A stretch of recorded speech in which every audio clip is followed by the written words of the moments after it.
So when everything first happened, it felt very quiet, almost like something was different even though you knew it wasn't different. And it was weird because obviously you're used to being on something so often, and then it's taken away and it's gone, and then things are different.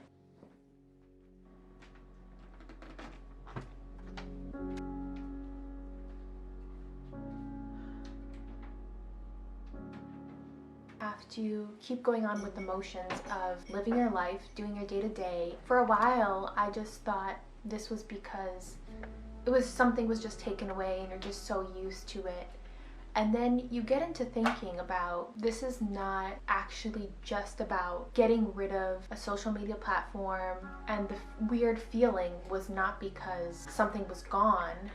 It was a weird feeling because you knew something wasn't right. You had to go through these motions of everyday life knowing that everything was no longer normal. And I came to the realization that this was way more than just about banning an app.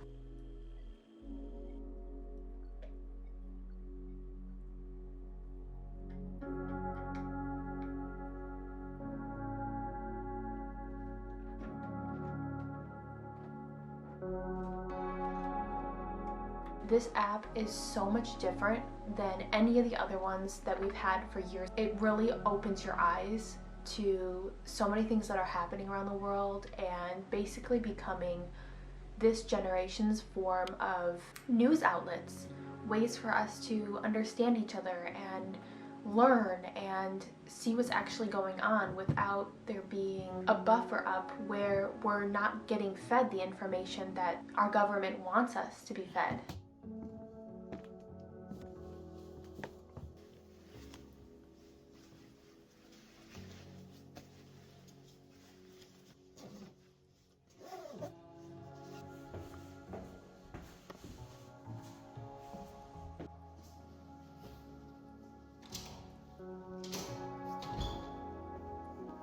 I saw a couple weeks ago some people were talking about how history doesn't repeat itself, but it rhymes.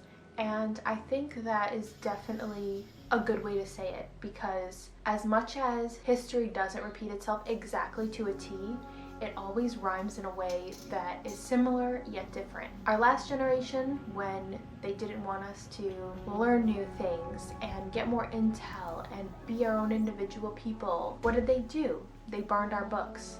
And now this generation is all about the internet and social media, and so what did they do? They basically burned our app.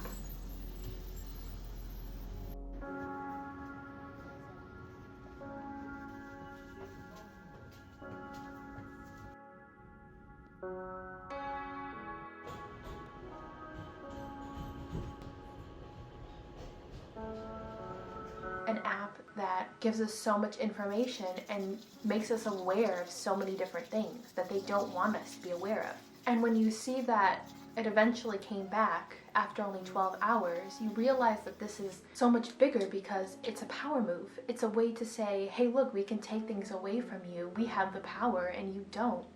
And to stay awake and to see what is going on is the only way for us to realize that things are not as we thought they were. We were told on the app that a narcissist was the one who was saving this app, when in hindsight, he was the one who wanted to ban it in the first place. It's just trying to get people on his good graces. It's so much bigger than that. And it's a power dynamic, and it's a scheme for us to think one way when it's actually something else.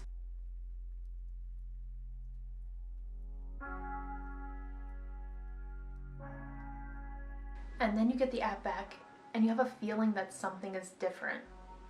Even though you're not sure what it is, you just have this feeling that something's changed, and what was the reason for everything to be gone for 12 hours, for it to just be given back. But some things look different, things feel different, until it's later confirmed that things are different and that censorship is being pushed even more. Merely weeks ago, it was very different, the things we were seeing, and it was just kind of flowing through as the algorithm was. But now it's being censored, so you can't look up certain things, you can't share things as much as you can. It's stopping us from spreading positive information. And I know that not everything on social media is real and things can be fake, but when you have actual points where people take from and you can look up this information on the sites that they found it from, that's when it becomes real, and you know for a fact that, oh, people are looking this up because this is exactly what it means. Like, it's not that they're trying to fabricate things, although it does happen for sure, but to be able to record something that's actually happening live and share it, and now that it's not doing that anymore, that we can't see these things that are happening and it's censoring those things from us, it's just, I know that you're on a different wavelength of subconscious, I guess, that some people don't see it and they're closed-minded, and other people are awake to everything that is happening. And once you have that information, once you have that intel and you know about it, it's crazy because you can't go back. I see things for how they are, and you can't go back from it now. The motions of life are different now. Yes, you can still use the app and you'll probably still see things, but it's on a different level now, and you know for a fact that it's on a different level now. And you just wonder about how many things are being censored from us that we don't know about. Because if they're doing it on this for a reason, why aren't they doing it on something else for a reason? And why, thinking about it, all the other apps, we've never seen this before. So it's very eye-opening. This is definitely bigger than we even know it is. And we all need to be awake to it to completely grasp what is going on and how to fix it.